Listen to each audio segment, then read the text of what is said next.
Look at this gorgeous hairstyler that it has two hairstylers. Let's explore it together. One wide and one narrow like this. The wand that you connect it to it like that. Also comes with a glove so it protects your hand from overheating. So here is the brush and I'm ready to get started.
I'm gonna like add extra curl to my hair by using this smaller one.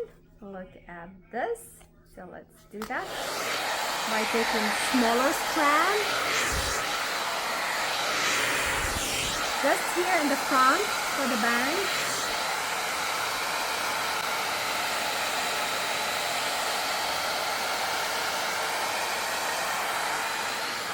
And wave. And this is the final look. Gorgeous. I love it. And stay beautiful.